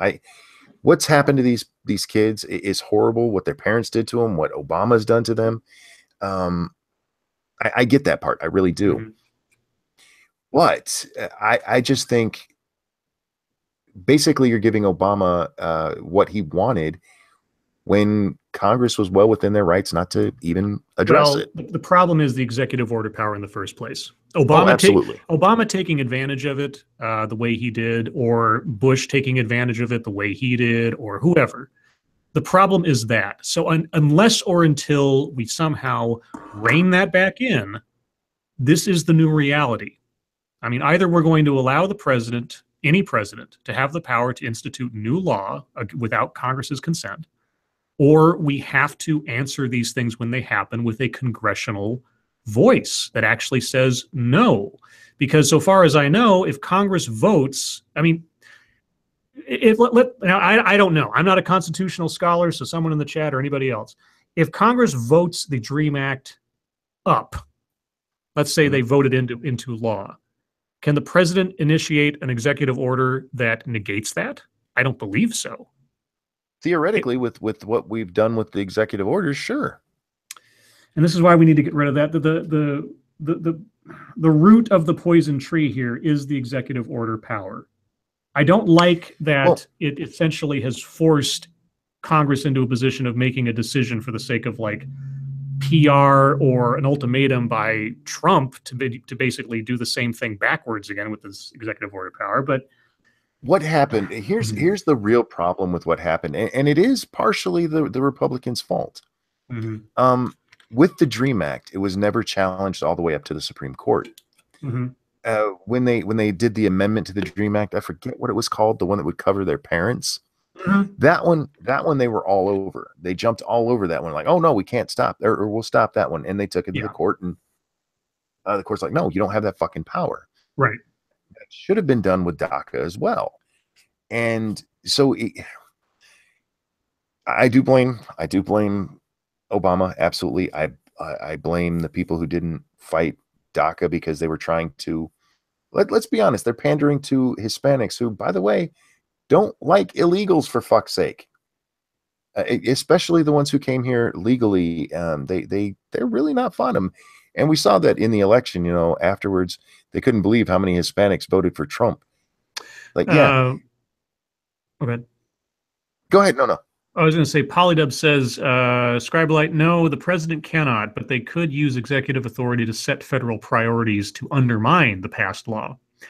Yeah, again, this is the root of the poison, is that whole ability of the president just sort of like act as king. I mean, seriously, that's all it is. It's kingly decrees. It's bullshit, and it shouldn't be there. And I hate that it's there. And I don't care which president's using it. I don't like Trump using it. I don't like Obama using it. I don't like Bush using it. It doesn't matter. That is not supposed to be part of our system of government. Not at all. And it pisses me off every time that we're in this situation. The president is not supposed to be this powerful. Never was supposed to be like that. No, empowering the executive any more than beyond the tenets of the original intent of the framers. No, and not this. Certainly not this. I mean, ask the revolutionaries, should the president have the ability to make individual proclamations that affect all of law in the country? Fuck no. I don't know how to say it in Old English, but fuck no. Right. And so anyway, so that was the DACA thing and all that fun stuff. Sorry, the DACA thing just annoys me so much because it was such a shit show. And for all of the times other presidents have used executive what's the word? Executive orders. Obama took it to a place that it had never been. To basically literally passing laws. So it really needs rein back in. And the only way to do it is through the Supreme Court at this point, because if Congress passes a law, all the president has to do is, I'm not fucking signing that. So it's got to go through them. And frankly, they should have struck down DACA when they hit the other thing. Yeah. Anyhow, do we have a deep topic? The deep topic is that Weibo Jones is trying to irritate me or something. I guess she's trying really hard. Yeah. She's been throwing like spitballs at my brick wall all evening so far. I'm not even gonna say what it is that she's been saying, but it ain't working, because all she wants to do is make people ignore the fact that she's doing a documentary about her own foot fungus. That's it. It's scandalous and it's awful, and I really hope that she gets the help that she needs. I know a good podiatrist if you need that, but just Weibo, I can't help it. I'm sorry. Backscan says, Ranting Monkey, executive fuck, that's a thing? Ask Monica Lewinsky.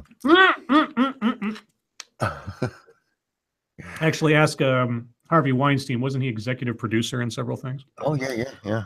Let's see. So deep topic. We were kind of doing a deep topic on DACA there. Real quick before we get into that, did you see the meme going around that shows Al Franken with Bill Clinton, Harvey Weinstein, um, uh, Kevin Spacey, and I forget the other one. All of them that have been accused of horrible shit. Mm-hmm. It's just so funny to see, and they're all together. Yeah, it's so nice. I mean, what they should, if somebody hasn't already done it, they should take the whole setup from The Usual Suspects and just put all of them in the lineup. Yes. Especially with Kevin. I mean, awesome. you wouldn't even need to Photoshop in Kevin Spacey because he's already there. So let's see. Deep topic. Well, I've been looking at The Root and Everyday Feminism on the off chance that something else jumped out at me, but nothing really has jumped out at me. I'm going to check my Twitter to make sure I didn't retweet something to myself that was worthy of scorn today or something. Yeah, I have mine closed down, hoping, because I've heard a little roboting since I came back, but not too bad. So. Oh, okay. Well, how about this? I'm not even going to read the story because just the concept is something that I'd like to talk about real quick.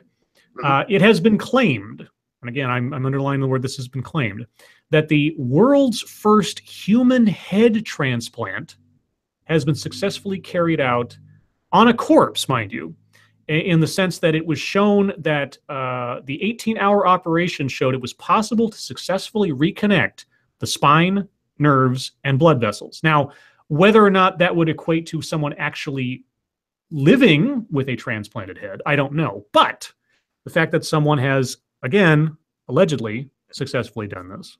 Where at? I think they said China, or it happened in China, but the doctor involved is Swedish or something. I don't know. It's difficult. I don't have the story in front of me. I question that because last I knew, spinal injuries can't be fixed. Yeah, that's again. But let's stipulate for the sake of argument that this successfully did happen. That this is like the next step towards an actual head transplant. I just think that would be so weird. It is very weird. That is fucking bizarre. I also want to point out that that was part of the plot of the excellent 90s horror movie Body Parts, starring Jeff Fahey. Jeff Fahey of, White Hunter, Black Heart fame, several other horror movies. He was in Machete, as I think of some, he was Lawnmower Man. Let me put it that way. Lawnmower Man, that's Jeff Fahey. Well, this story is particularly interesting to me because I have a spinal cord injury, and if they can reattach spinal cords, that gives me a lot of hope. Mm-hmm. I'm just throwing that out there. But what do you think? Wait, if a white guy, back scan real quick. He says, "Wait, if a white guy had his head on a black body, could he say nigger?" Oh my God, that would. Yeah, I don't know. It does bring up a lot of very interesting sort of scenarios as to if you, like, let's say you had someone who you knew with this new science, you had someone who you knew you could detach their head from the failures of their body, but the only body you had available was of the opposite gender. You do not want to give me a vagina. I will fucking destroy that thing. I'd be curious to know, like, if it came down to this person will die unless we do this transplant, but the only body we have available is one of a different biological gender than the head. What ethical dilemma do you think that would be for someone? Do I die simply because the body is not right, or do I let them die? What kind of implications would that have? Like, I mean, because if you assume that gender dysphoria is a real thing, mm-hmm. then you would assume that changing somebody who is a man into a woman would cause gender dysphoria, right? And then what happens? Because is the brain still wired as a male to produce a bunch of fucking testosterone? How does all that work? I don't know. And similarly, as people brought up in the chat, what if, similar situation, except that the body is of a completely visibly separate race? A black person's head on a white body, vice versa, or anything like that. But yeah, I call dibs on Pat's body. Well, Pat, apparently you need to be decapitated so Monkey can have your masculine, massive frame. We can just trade bodies. Neither of us has to die. Pat says this would make a good ass movie. A good ass movie? I don't know what kind of movie you're talking about, but imagine the porn possibilities with being able to trade heads around. Oh, Oh, yeah. gross. And wasn't this Why'd you have to? wasn't this the part of the plot of The Man with Two Brains? Am I just sort of? Kind of. Net asks if I would let my head be sewn onto a midget's body. I mean, if it had to be, but I don't want to be a midget. I want to have a midget. Those are two different things. He wants to just own the fucker, all right? God. Well, not like own, but, you know. No, here's Like Beck's own. gonna ask a good question. Serious question. If you keep transplanting the same old head on a young body, would the head get younger or keep getting old?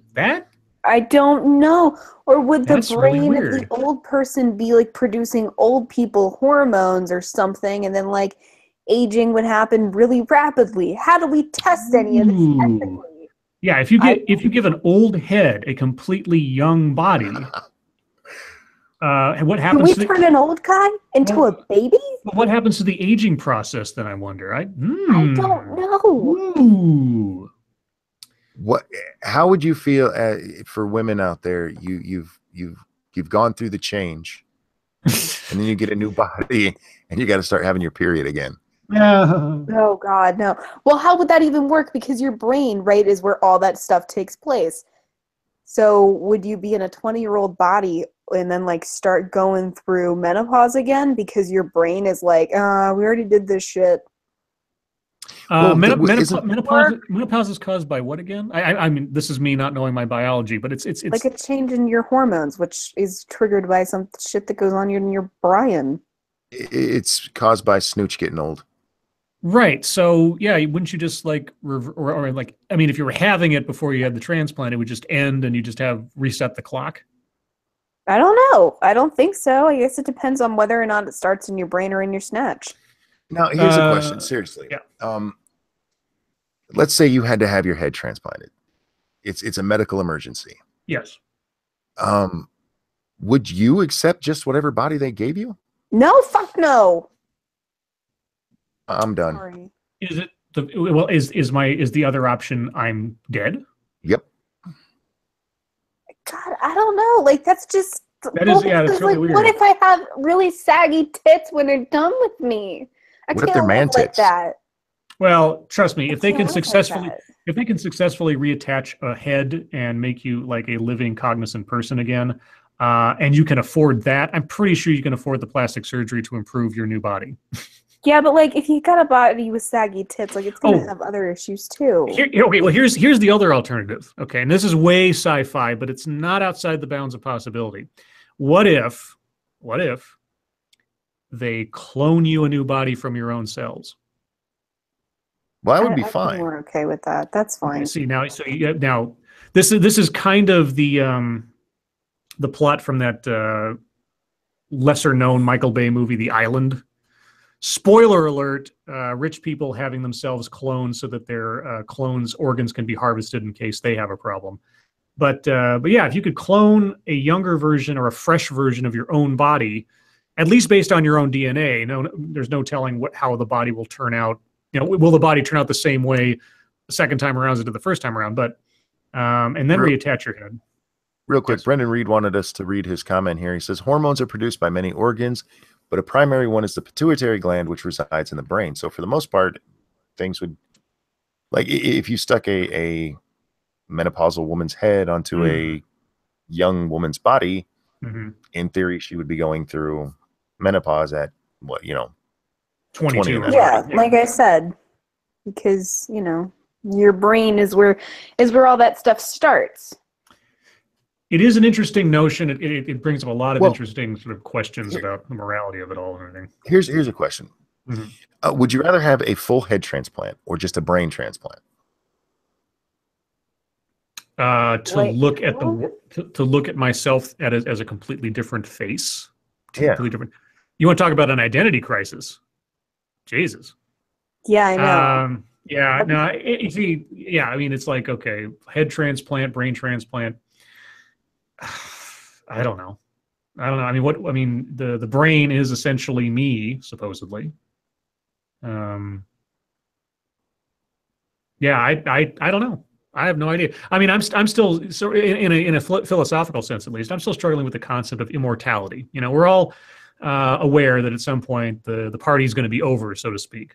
And you know what? About this. Okay. I don't want to talk about that. Okay. Sorry. Well, we're close enough to the bottom of the hour. We can start chat time. Chat time. It's your time. If you have questions for us, comments, questions. I already said questions. My own brain is going kooky. I'm tired. I've been up since 4 a.m.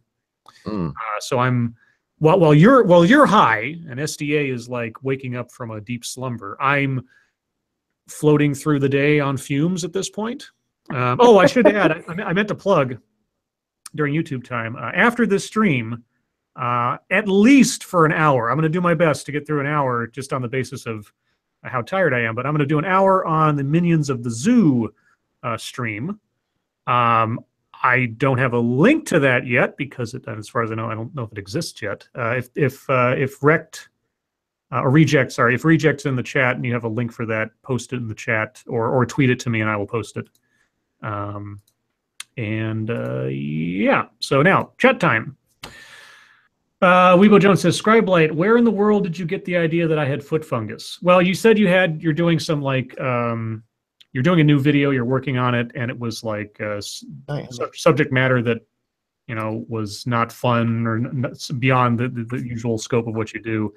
And I tried to think of something that was gross but innocuous that I could suggest that the thing was about. And for whatever reason, the first thing that came to mind was foot fungus. That's why. Now that you've explained the joke, it's not as funny. Well, she needs to know because she can't understand it, apparently. I mean, you said this is how you teach babies to learn about the world, is explain things to them. So, you know, I feel obligated, you know. Let's see. Inquisitor says you get the link. Cool. Ranting Monkey, this comes from Brendan Reed. Spinal cord reattachment is still an area of contention. The cord is to be cut with a special cutting tool, and ethylene glycol is used to stimulate growth. Yeah, but how much growth is there? How much? I know they've made advances from when I was a kid where it was, you know, you got a spinal injury, you were done. You were a cripple for the rest of your life. But last I heard, they still weren't able to, I mean, any serious repair was not possible. Believe me, I want it to be. Oh, yeah. Trust me, I do. Weebo Jones says, Scribe Light, why am I a baby? Well, I forget where the whole baby thing started out with. You know, we go through so many sort of inside jokes and memes here that some of them start to run together. Would you be okay if your head was transplanted onto the body of the opposite gender? No, I would. Yeah, we talked about that. I don't know. I mean, it depends. I'd be okay with it. Yeah, at the time it would depend on my thoughts on continuing to live, period, let alone on somebody else's body, whether it was male, female, black, white, or otherwise. I'm thinking if I'm at the point where I need a head transplant, I'm not going to be picky about the body. Yeah, that's true too. Like whatever you got. Yeah, let's see. An old meth head. Also, if you haven't already, guys, please hit the like button. We're at 73 as far as I can tell. We got 140 some odd people watching. Ben Masta says, would ethylene glycol work on my penis? Well, pour some on and find out, I guess. Sanguine says, Ranting Monkey still in animal tests for nerve regen, but the mouse study just worked and was published this year. I remember reading something about that, about spinal repair. Okay, the Lords of the Night does not condone you dumping random chemicals on your dick. I do. SDA does not endorse you dumping random chemicals on your dick. It's not random, it's ethylene glycol. Okay, SDA does not endorse you dumping chemicals. Don't dump chemicals on your dick. Don't stick glitter up your snatch. Quit putting Vicks Vapo Rub where it doesn't fucking belong. It's too much. You don't listen to her. You do what you want to do. Be your own person. It's a free country. You want to put horrible things on your body parts, accept the risks, and you go, girl or boy, whatever. You know what? I didn't cover this in the video that I did on her, but remember Booger Girl? Yes. She has a video on her main channel where she gets what's the title of the video?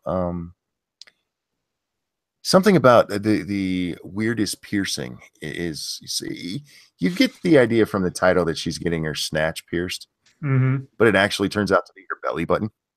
Oh God. And yeah, after she gets her belly button pierced, she's standing there, she's talking, and she goes, you guys, I got my belly button pierced, and if you want to be an individual too, you should get yours done.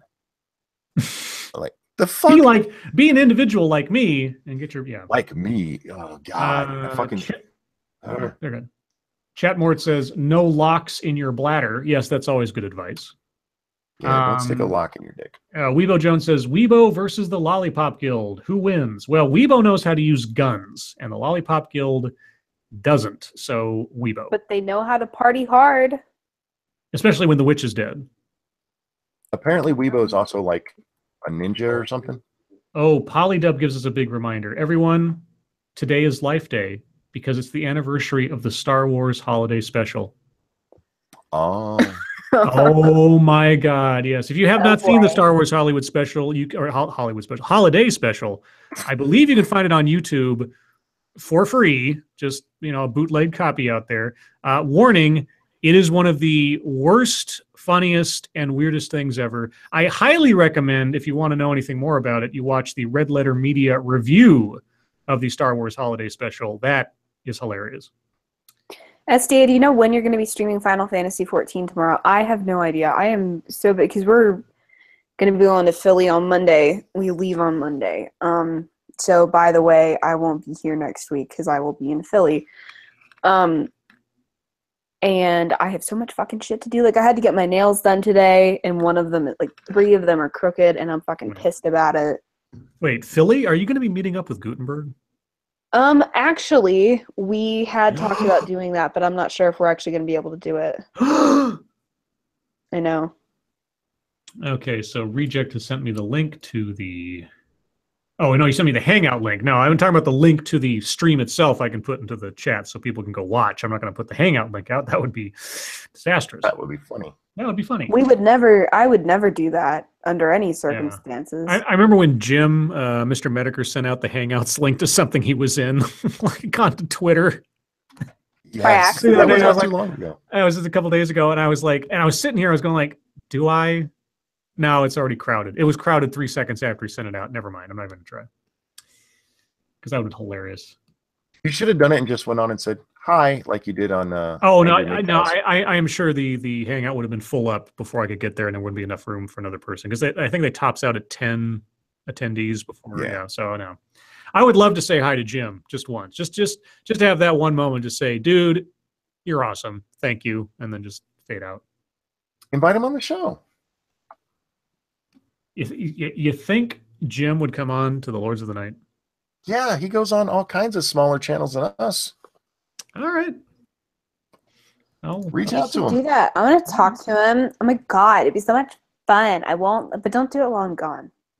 I would love to talk to him. He's okay. Well, he's really sad. I'll wait. I'll wait to sending such a thing out. I'd love to have him on my show, just because I've he is one of a few, but one of the key inspirations for even trying this kind of stuff. Ben Masson says, "Who is Jim?" Jim is Mr. Mediker. I have no idea if Jim is actually his real name or not, but that's just the name he's known by. Mr. Mediker, or Internet Aristocrat, or Jim81 Jim, or a million other things. He's been a YouTuber for years and years and years doing trolling videos, and some things not so much trolling videos, like actual documentary type stuff and things. He was one of the initial, like his videos were some of the initial instigations of Gamergate, just on the reporting of it. Yeah. The Internet Aristocrat videos. So he's been a figure for a long time. In many instances, sort of on subjects he's tackled, a personal hero of mine, and I'd love to have him on sometime. So look up. You might know him. Oh, sorry.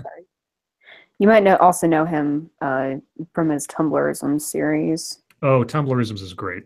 Yeah, it is. Tumblrisms, the Hugbox Chronicles, his recent That Guy with the Glasses series was, for the most part, I mean, there's one or two of the episodes were weaker than the others, but for the most part, it's really cool. So look him up, give him a shot. If you're a YouTube creator, you should watch That Guy with the Glasses, if nothing else, of Jim's stuff, because the first 3 episodes are filled with information that he's not preaching at you, that you're just like, oh wow, that's a big mistake. Somebody asked me, what would I do if Lady Monkey got her head transplanted onto a dude's body? Would I go a little gay? That's Lucky Seven, who by the way always accuses me of being a dirty old man. No, we wouldn't have sex anymore, but I would still hug her and cuddle. You'd cuddle with a man? If it was my wife. Let's see. That's what about true Pat? love Would right you there. cuddle with Pat? I'd cuddle with Pat. Let's see. We're at 89 likes, guys. Can we at least hit 100?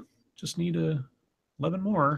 Smash that like button, y'all. Yeah, 143 people. Come on, you can do it. We've talked about dicks in the sky, some crazy labia. We've had some great conversation. This is worth 100. Come on. Kara says, my email isn't receiving emails from social media app sites, but I get emails from other email accounts and stuff. What should I do? Check your spam folder. That's, I mean, they might be recognizing that stuff as spam, and you might need to brand the source of that email stuff as not spam. Oh, 101. Yay. Thank you guys so much. Thanks, guys. You guys are awesome. That was quick. Thank you so much. Spank you. Let's see. You're the best audience. We really do. You guys are fucking awesome. Yeah, Pat says, because Pat they're got sitting them here guns. while we discuss whether or not we would want dicks. Kara says, I checked my spam folder. Well, I have no idea. Customer support? I don't fucking know. Jacob Jet says, Scribe Light, you're actually going to be on the stream or just in the chat of Minions? I'm going to be on the stream. As far as I know, I'm the super duper guest or something tonight, I suppose, at least for a bit. I'll be in the chat. Yeah, Monkey be in the chat to give me shit because, he flings poo. That's what I do. That's a different monkey. Real quick, Kara, what email service are you using? Yeah. I mean, if it's Internet Explorer, not Internet Explorer, Netscape Navigator, you got a problem. Thank you, Sarah Plyer. Thanksgiving ad for tryptophan. Sorry, tryptophan. Oh, yes, the chemical that makes you sleepy. I'm going to call it the SDA syndrome. Nice. Dude, I'm so sorry. I feel super bad, but You should feel bad. I do. I really do. Let's see. Oh, did Kara answer? I didn't even see. Okay, no. Let's see. We still have 13 minutes. Not 13 minutes. 23 minutes left, guys. Oh, wow. Right? Yeah, 23 minutes. We still got plenty of time.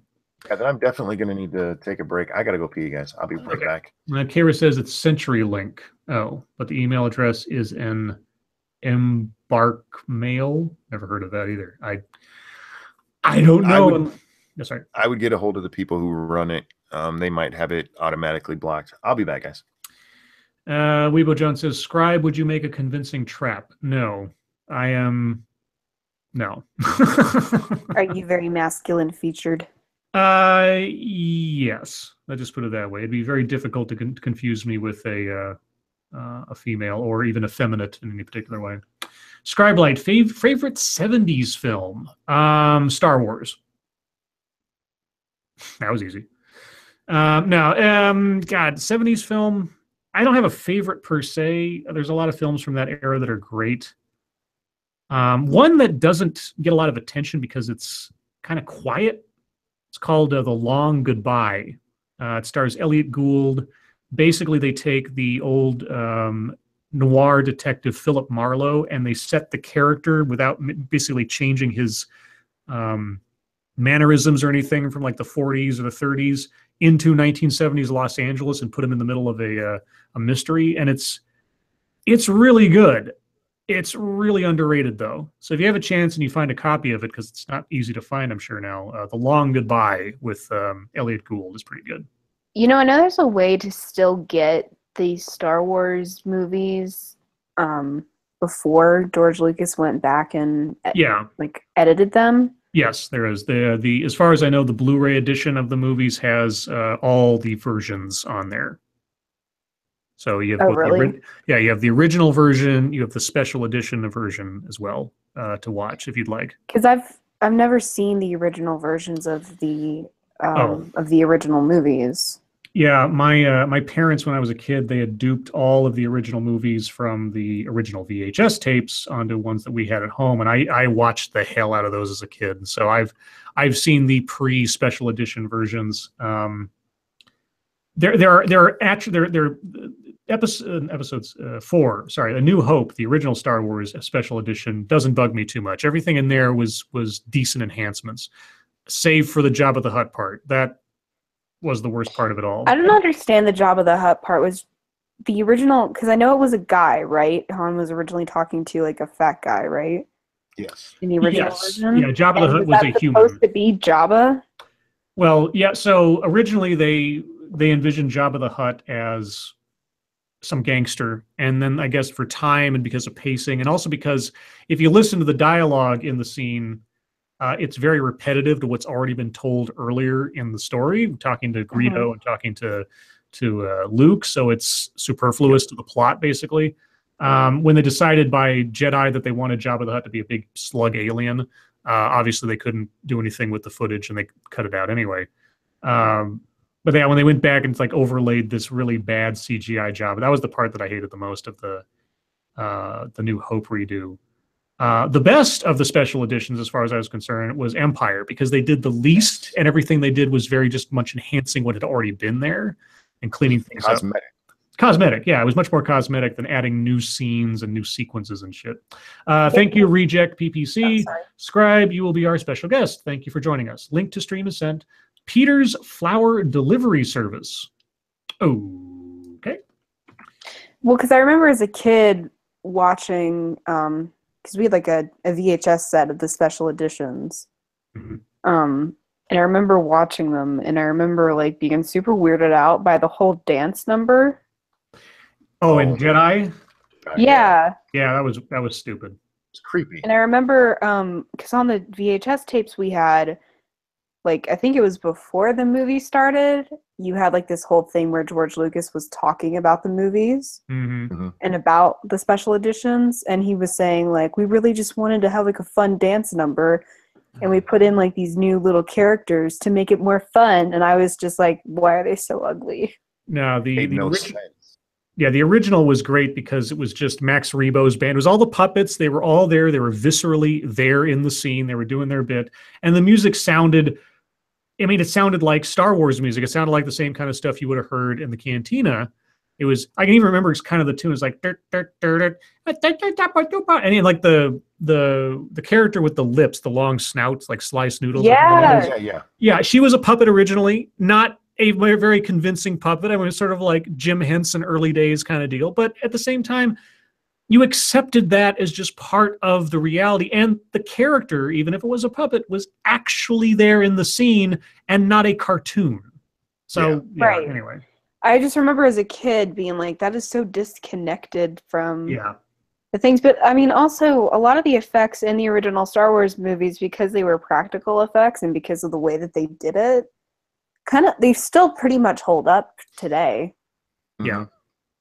Yeah, there are aspects to. I mean, I would love to see a supercut of just putting in the parts of the special editions that are only cosmetic and just add a little bit of clean edges to everything, like an Empire, and then leave out all the extra scenes and stuff. No Jabba scene, no dance number.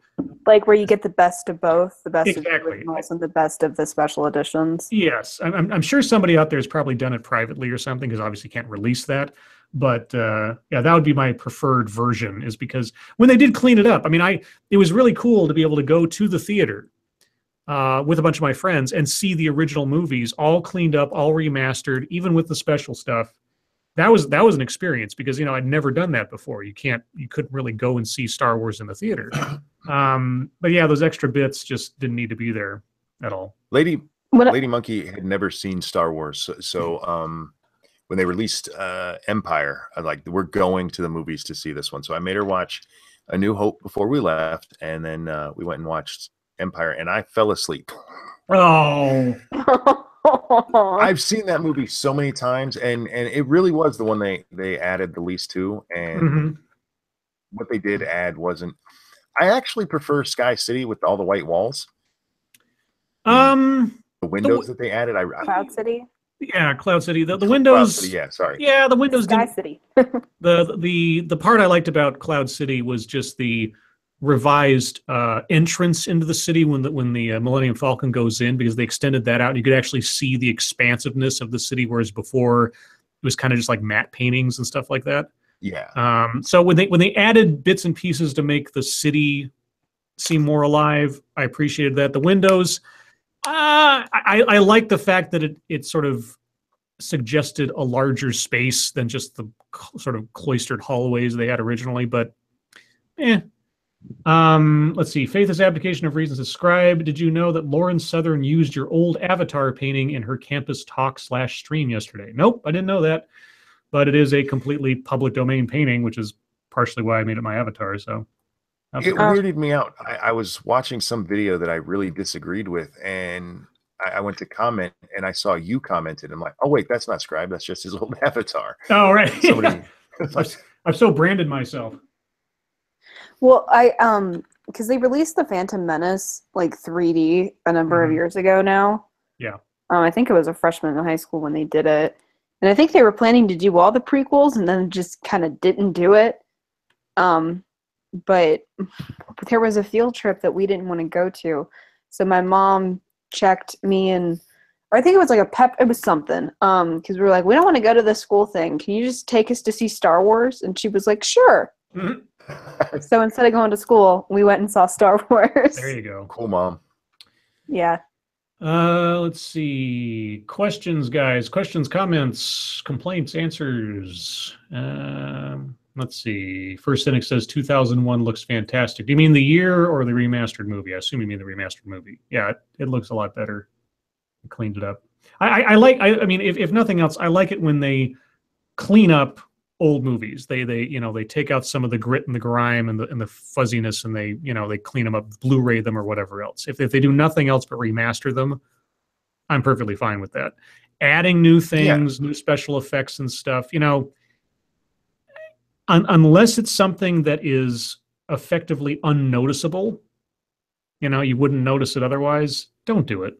Don't add new scenes or like new gadgets. Like when they released The Exorcist, the definitive version, what the hell they call it, and they added all these extra little jump scare moments or things in the background that they painted on the walls. Like, no, don't. Just stop.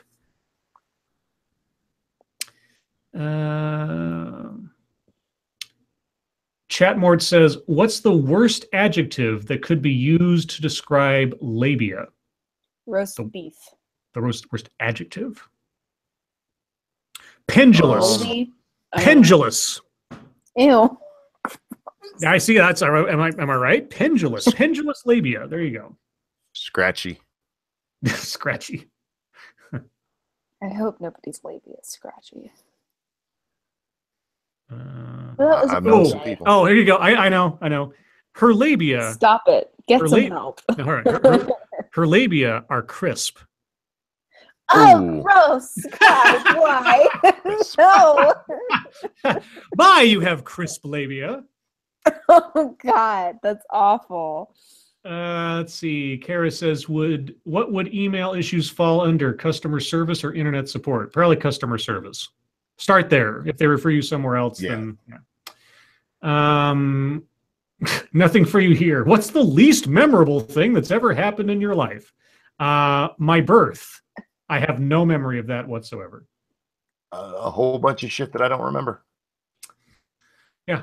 Ditto. You know what I love? I love it when somebody says, I have a perfect memory. Or they say, I never forget anything. And I said, well, how would you know if you did? Yeah.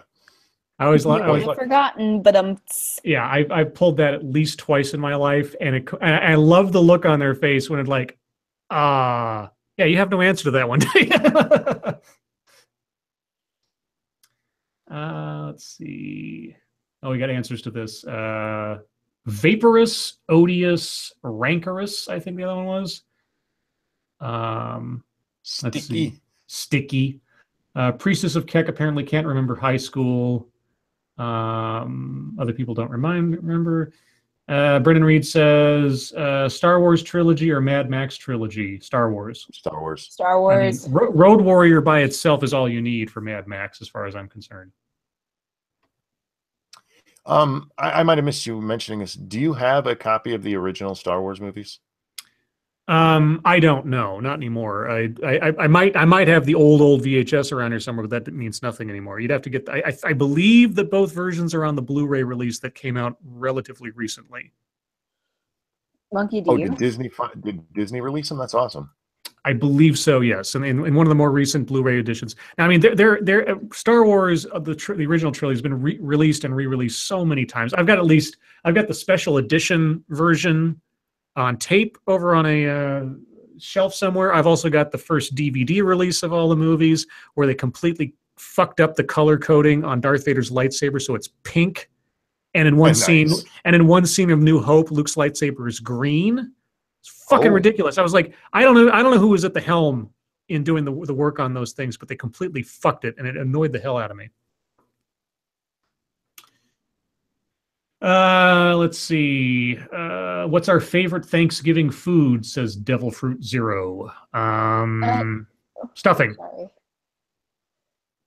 Sweet potatoes with marshmallows. Chat, can you guys confirm that you can get the Star Wars original trilogy, like the original? Because I feel like chat would know for like faux shizzle, yo. I just know Lucas was being an ass about it and wouldn't release it. Priestess of Keck said canned cranberry sauce. Yes, I know, right? It is so good. Okay, so the despecialized edition of Star Wars. Let's see. Let's see where it is here. Oh, that was a fan edit. Never mind. Hold on. I know it was released not too long ago. Original unaltered trilogy. Okay, so it's the, what's it called? Although the packaging says full screen, only the 2004 remastered versions of each film is full screen. Blah, blah. Okay, so you want the 2004 limited edition digitally remastered Star Wars: A New Hope. I can send you a link to that's got the pictures of the covers and things. I'm sure it's been included on Blu-ray at this point. Rise of Sorrow said the absolute originals are very hard to find. Yeah, that's what I thought. Because I know Jeremy Johns did a video on it where it was like fan edits where they basically got it back to the originals and released it. Yeah, no, there's official ones here. I'll put the link in chat. That's got the coverage on it. I guess it was 2006. I guess it was 2006. Apparently, was when they were first. 2004, 2006, when they were released on DVD officially as unaltered. Or with the I don't have them on DVD. I have the original still on VHS. Okay. But yeah, Amazon, yeah, they're out there. You can buy them officially now. It's been out for a while now. And I believe there's a version out there that has both versions on the disc. I think it's a Blu-ray release. Let's see. 8 minutes to go, guys. Don't put the link in me. Oh, ha, ha, ha. Don't put the link in chat, Mort. Ha, ha. Ha, ha, ha. Cute. I could say something that's a little off color there, but I will be a gentleman and refrain. No, it's too fucking late, Scribe. It's too late. Scribe's a gentleman. I would have just said it. Well, I know, but you see, I have respect for women. I don't respect anyone. You beat them. Be quiet. Hey, they like it. SDA. Yeah. Still, I'm respectfully abusive. That's you're respectfully flogging people. I go, okay, it's true. all right, whatever. That's yeah. fine. I'm glad you agree. Nothing for you here comes up with some of the weirdest questions: pyrotechnics or ice sculptures? Pyrotechnics. Oh, you know what? Ice sculptures can be cool too. I do love Frozen. Scott McGinnis asks, have you starred in a play in high school? Yes. I've never starred in a play per se. The last play I had a major role in was actually in college. But aside from that, I've never been the star of any play. Plays are fun.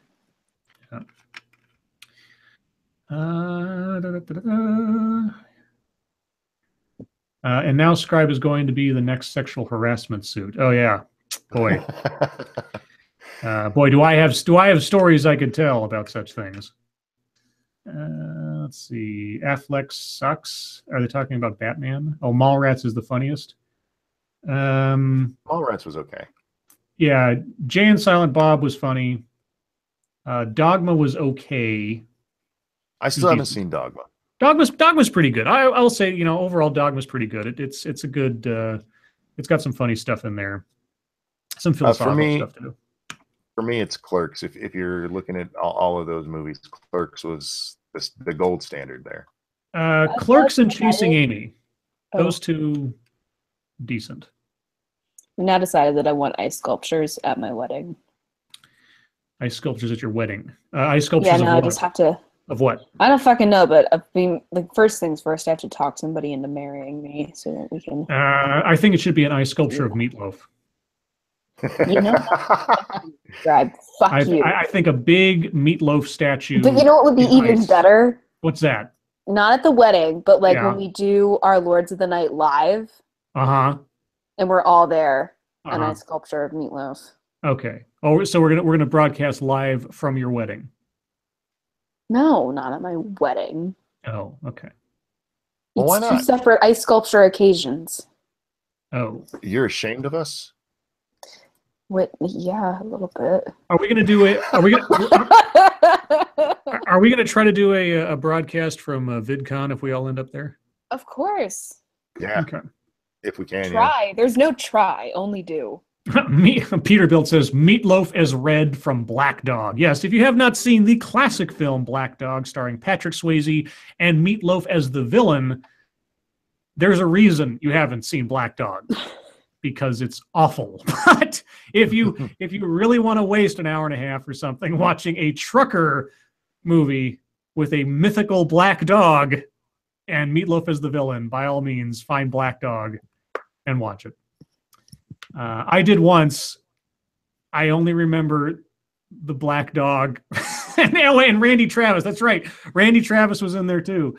Oh shit. He's got the best voice for a trucker movie. I'll tell you that. 4 minutes to go, guys. Joys of Sorrow says, is Lords of the Night going to Kilroy? Doesn't sound like it because it falls on birthday weekends for both SDA and Monkey in April. April might be a bit too early in the year for me to be able to take a vacation from work. So probably not. I mean, and it'll be my 21st birthday. Like, I want to be home for that. Get drunk. Legally. Go out. Are you going to get wasted for your 21st? What? You get wasted? No, but I know that the guys from Poisoning the Well really want me to get wasted, so we'll probably be doing something and streaming something that night. I don't know. I've been threatened with birthday plans, I'll say that. Sweet. And it was a threat, and that makes me scared. Sanguine said, no, you need meatloaf cake. That way you will put meatloaf in your mouth. That's right. We need to have meatloaf as like one of the courses at your wedding. That'd be great. Yeah, that's what they just suggest you go out with Poisoning the Well for your 21st. No, like they want to do it. I'm scared a little bit to let them take me anywhere for my 21st birthday, but why the fuck not, right? Okay, guys, I'm going to put the link to the Minions of the Zoo stream, not the Hangout link, but the actual video link. So that's where I'll be in about 4 minutes or so. And for the record, I do not recommend you drinking with Poisoning the Well. You know what? I already went to Dragon Con with them, and Sophane got white girl wasted. And it was interesting. Oh, let them get wasted. You monitor what you're taking in. Don't worry. You're a little white girl. Don't worry. I really don't want to get drunk. Like, I don't have a desire to get drunk. I think I took like 3 shots over the course of 10 hours. There you go. That's a good, because like you're not even Irish or anything. You'd pass out. You'd end up with a dick on your face. No, absolutely. No, you're totally right, which is why I don't want to do it. Yeah, and I'm super lightweight. Yeah, you'd end up with a dick on your face, and the Navy pilots would have put it there. I got dibs on that shit. Only Monkey can draw dicks on my face. That's right. Oh, Got it. the Minions of the Zeus starts in 30 minutes. Oh, okay. Huh. Well, okay. I had planned things around it starting right after this. Okay. Well, I will see what I can do. I'll make sure I'm still going to be there. See how long I can go for now. So My Fane mistake. white girl wasted. So just so Fane wasted. Yeah, pretty much. But Let's see. Does that make you Monkey haven't and Maybe lived Pile until up? you've had so Fane wrapped around you. Whoa. Yeah, it was weird. It was all right. He was scared. He got lost. We lost him several times that day. It was kind of funny. Oh no, Reject. Don't worry about starting early. That's my mistake. Nothing you have to rush to do. Let's see. Oh, it's the top of the hour, guys. So, chat, thank you so much for coming out tonight. You guys are, as always, the best audience we could possibly ask for, if not beyond that. Moderators, thank you for keeping an eye on things. Everybody who donated, thank you so much. I'll be working on ads to have them ready for tomorrow. I should be able to have them all ready for tomorrow night. Remember that Monkey and I are doing our movie stream on Sunday at 3 p.m. Eastern, noon Pacific on The Punisher. And yeah, and in a half an hour, I'll be over on the Minions of the Zoo stream. All that being said, Monkey, SDA, thank you so much for joining me as always. Guys, your lives make us sad. We'll see you tomorrow. Bye-bye. Bye, guys. And SDA will be late. And now I hit the button. Monkey will be high, and I will hopefully be fully rested.